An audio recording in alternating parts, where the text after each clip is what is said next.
So your water heater is on its last legs, and now you're staring at the biggest question in home plumbing. Do you go with another traditional tank, or do you make the jump to tankless? And honestly, the internet is full of opinions on this one, but most of them leave out the actual math. That's what I'm going to give you today. I'm breaking down the real costs, the real energy savings, the real performance differences, and the maintenance nobody talks about. And if you stick around to the end, I'll tell you about a third option that might actually outperform both of them in the right situation. Let's get into it. This is one of those decisions where there's no single right answer for everybody. What makes sense for your neighbor might be a terrible choice for your house. So instead of picking a winner, I'm going to give you everything you need to pick the winner for your situation. Let's start with the basics. All right, before we compare costs and efficiency, you need to understand what's actually happening inside each of these units, because that's where all the differences come from. A traditional tank water heater is about as simple as it gets. You've got a big insulated tank, usually 40 or 50 gallons for most homes, and there's either a gas burner at the bottom or electric heating elements inside the tank. The unit heats up that entire tank of water and keeps it hot around the clock, whether you're using it or not. When you open a hot water tap, hot water flows out of the top of the tank, cold water flows in at the bottom, and the burner or elements kick on to reheat. That's the whole system. It's been working this way for over 100 years, and honestly, it works well. The downside is something called standby heat loss. That tank is sitting there 24 hours a day, keeping water hot. Even with good insulation, you're losing heat through the walls of the tank constantly. Think of it like leaving your car running in the driveway all day, just in case you need to drive somewhere. A tankless water heater takes a completely different approach. There's no storage tank at all. When you turn on a hot water tap, a flow sensor detects water moving through the unit and fires up a high-powered gas burner or electric heating element. The water passes through a heat exchanger and comes out hot on the other side. The moment you shut the tap off, the unit shuts down. No standby loss. No keeping water hot when nobody needs it. That sounds like a slam dunk on paper, and efficiency-wise, it genuinely is better. But as you're about to see, efficiency is only one piece of this puzzle. Now let's talk about the part that matters most to your wallet up front, what each one actually costs to buy and install. A standard tank water heater, and I'm talking about a 40 or 50 gallon unit for a typical household, runs somewhere between $700 and $1,500 fully installed. That includes the unit itself, basic labor, and hauling away your old one. If you're doing a straight swap, same fuel type, same location, existing connections are in good shape, a decent plumber can have it done in 2 to 3 hours. It's one of the most straightforward replacements in all of home plumbing. Tankless is a different story. The unit itself typically costs between $1,000 and $2,000 depending on the brand and capacity. But here's what catches people off guard. The installation is where the real money lives. If you're switching from a tank to tankless for the first time, you're often looking at upgrading your gas line from a 3/4 inch to a 1-inch line, because these units demand a lot more gas volume. You might need new venting. Most tankless units require stainless steel Category 3 venting or direct vent through the wall, and your old B-vent from the tank won't work. You might need a new electrical outlet for the control board. You might need a condensate drain line. Add all that up, and a full tankless installation runs between $2,500 and $4,500, sometimes more. I've seen jobs push past $5,000 when the gas line needs to be run a long distance. So right off the bat, you're typically paying a premium of about $1,500 to $3,000 compared to a tank replacement. Now, if this kind of practical plumbing knowledge is something you want more of, I have written a guide called 50 Easy Plumbing Fixes that will save you $10,000. It is packed with repairs you can do yourself this weekend without calling a plumber. Scan the QR code right now or check the first link below. All right, let us continue. So the big selling point of Tankless is efficiency, and the numbers are real, but they might not be as dramatic as you've been told. A traditional tank water heater operates at roughly 59 to 67% efficiency for standard gas models. The rest is lost to standby heat, exhaust, and radiant loss from the tank walls. A gas tankless unit operates at somewhere between 80 and 98% efficiency, depending on whether it's a non-condensing or condensing model. That's a significant jump. In real dollar terms, most studies and the Department of Energy put the annual savings for a typical household switching from tank to tankless at somewhere between $80 and $120 a year on their gas bill. Now that's real money. But it's not the life-changing savings some salespeople make it sound like. For a family of 2 using a moderate amount of hot water, you might be closer to that $80 end.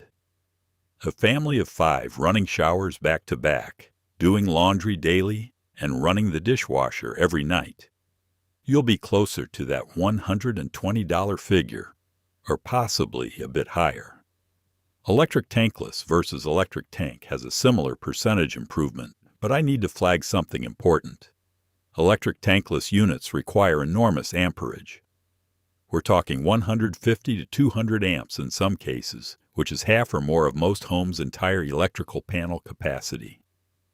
For a lot of homes, especially older ones, going electric tankless means a panel upgrade, and that alone can cost $1,500 to $3,000. That's why I almost never recommend electric tankless for whole house applications, unless the electrical infrastructure is already there. All right, here's where tankless gets both its biggest bragging right and its most misunderstood limitation. A tankless unit gives you endless hot water. As long as the unit is running, you will never run out. With a tank, once that 40 or 50 gallons is gone, you're waiting 30 to 45 minutes for a full recovery. For a big family or anyone who's ever been the last one to shower, that's a real quality of life difference. But, and this is a big but, tankless is limited by flow rate, not by volume. Every tankless unit has a gallons per minute rating, and that number tells you how much hot water it can produce at one time. A typical whole house gas tankless unit produces somewhere between 8 and 10 gallons per minute in warmer climates where the incoming water temperature is higher. In colder climates where groundwater comes in at 40 or 45 degrees, that same unit might only deliver 5 to 7 gallons per minute because it has to work harder to raise the temperature. Here's why that matters. A standard shower head uses about 2 to 2.5 gallons per minute. A dishwasher uses about 1.5 gallons per minute. A washing machine on hot uses about 2 gallons per minute. So let's say you've got 2 showers running and the dishwasher going. That's 6 to 6.5 gallons per minute. If your unit is rated for 8 gallons per minute, you're fine. But add a third shower or someone starts filling a bathtub, and you've exceeded the unit's capacity. When that happens, the water temperature drops for everyone. It doesn't run out. It just can't keep up. A tank water heater, on the other hand, can supply every fixture in your house simultaneously up to its stored volume. 40 gallons of hot water delivered everywhere at once. No flow rate math required. It just runs out eventually. So tankless gives you unlimited duration, but limited simultaneous use. Tank gives you unlimited simultaneous use, but limited duration. Knowing your household's peak demand pattern is the key to making the right call. Let's talk about something that almost never comes up in the sales pitch: maintenance. A tank water heater requires very little maintenance. You should flush the sediment out once a year, and I'd recommend testing the pressure relief valve annually. Replacing the anode rod every 3 to 5 years will extend the tank's life significantly. But honestly, Most homeowners do none of that, and the tank still lasts 10 to 12 years. It's not ideal, but it speaks to how forgiving these units are. Tankless is a different animal. If you have hard water, and about 85% of the United States has some degree of hard water, you need to descale your tankless unit at least once a year. That means flushing white vinegar through the heat exchanger using a small pump and 2 hoses. It takes about 45 minutes to an hour, and if you're paying a plumber to do it, that's typically $100 to $200 per visit. If you skip this, mineral scale builds up inside the heat exchanger, reduces efficiency, and can eventually crack the exchanger. That's an $800 to $1,200 repair. This is a maintenance cost that tank owners simply never pay. If you have a water softener, the descaling interval stretches out significantly. But you're still adding a maintenance step and ongoing cost that needs to factor into your decision. On the lifespan side, a well-maintained tankless unit can last 20 years or more. Some manufacturers warranty them for 15 years on the heat exchanger. A tank water heater typically lasts 10 to 12 years, sometimes a bit longer with good maintenance. So tankless does give you roughly double the lifespan, which matters when you're calculating total cost of ownership. Now here's the part I really want you to pay attention to, because this is where most people either sell themselves short or overspend. Let's do the honest math on payback. Say you install a tankless unit and your total cost is $3,500. A comparable tank install would have been $1,200. That's a premium of $2,300. If you save $100 a year on energy, which is right in the middle of the typical range, it takes 23 years to break even on that premium through energy savings alone. Most tankless units last 20 to 25 years. So you're basically breaking even at the end of the unit's life. You're not losing money, but you're not banking huge savings either. Add in the annual descaling cost of $100 to $200 if you're paying someone, and the payback math gets even tighter. Where tankless does win financially is if your household uses a lot of hot water consistently because your annual savings climb higher, or if you factor in that you'll probably need to replace a tank unit at least once during the same period a single tankless would last. One tank replacement at $1,200 during that 20-year window changes the comparison meaningfully. But purely on year-to-year energy savings versus install premium, the payback rarely favors tankless in a dramatic way. Let's go over some common issues you might run into with each type and how to handle them. First, if you've got a tank water heater and you're getting lukewarm water that never really gets hot, your lower heating element's probably burned out if it's electric, or your thermocouple or gas valve needs attention if it's gas. On electric units, elements are cheap, usually $15 to $30, and replacing one is a straightforward fix.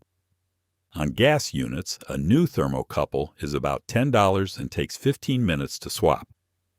Second, if your tank is leaking from the bottom, check the drain valve first. A lot of times it's just a slow drip from a valve that isn't fully closed or has a worn washer. If the leak is coming from the tank body itself, that means internal corrosion has eaten through the steel and the unit needs to be replaced. There's no repairing a corroded tank. Third, for tankless owners, if your unit is cycling on and off or giving you inconsistent temperature, sometimes called the cold water sandwich, that's often a flow rate issue. Someone in the house turned a tap on just barely, not enough to trigger the minimum flow rate, and the unit can't decide whether to fire. Installing a small recirculation pump or buffer tank can smooth this out. Fourth, if your tankless unit is throwing an error code and shutting down, check your venting first. Blocked or improperly installed vent pipes are the #1 cause of lockout codes on gas tankless units. Birds, debris, even ice in winter can block the exhaust. Clear the obstruction and the unit should reset. Fifth, if you notice declining performance from your tankless over time, longer wait times for hot water or reduced flow, That's almost certainly scale buildup. Flush the heat exchanger with white vinegar, and you should see immediate improvement. If you've gone years without flushing, you might need a professional descaling or even a heat exchanger replacement. Sixth, for either type, banging or popping sounds usually mean sediment buildup. In a tank, flush it. In a tankless, descale it. Sediment and scale are the enemies of both systems, just in different ways. All right, here's that bonus tip I promised. The third option that most people don't even know about. It's called a hybrid heat pump water heater, and for the right situation, it actually outperforms both tank and tankless on efficiency. A heat pump water heater looks like a regular tank. It's a 50 or 65-gallon unit that sits on the floor. But instead of generating heat with gas or electric elements, it uses a heat pump on top to pull warmth from the surrounding air and transfer it into the water. Think of it like an air conditioner running in reverse. These units operate at 200 to 300% efficiency, which sounds impossible until you understand they're moving heat rather than creating it. The annual energy cost is typically $300 to $400 less than a standard electric tank. They cost about $1,200 to $2,500 installed, which is less than tankless. The catch is, they need to be in a space with adequate air volume, a garage, basement, or large utility room. And they work best in moderate to warm climates because they're pulling heat from the air. In a cold basement in Minnesota, they struggle. But in a garage in Texas or a basement in North Carolina, they're phenomenal. If you have the right space and climate, a heat pump water heater might genuinely be the smartest investment of all three options. So here's your verdict, organized by household type. If you're on a budget and just need a reliable replacement, go with a tank. It's proven, affordable, and simple. If you're in a home with hard water and no softener, tank is the safer bet. You don't want to deal with constant descaling on a tankless. If you have a bigger family, use a lot of hot water, and have existing gas capacity, tankless makes genuine sense. The endless hot water and longer lifespan add real value. If you're in a moderate climate with a good utility room or garage, take a hard look at that hybrid heat pump option. And if you're in an electric-only home, a heat pump water heater is almost always a better investment than electric tankless.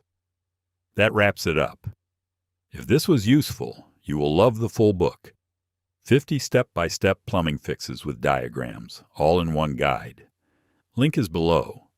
Hit subscribe so you do not miss the next video. Thanks for watching.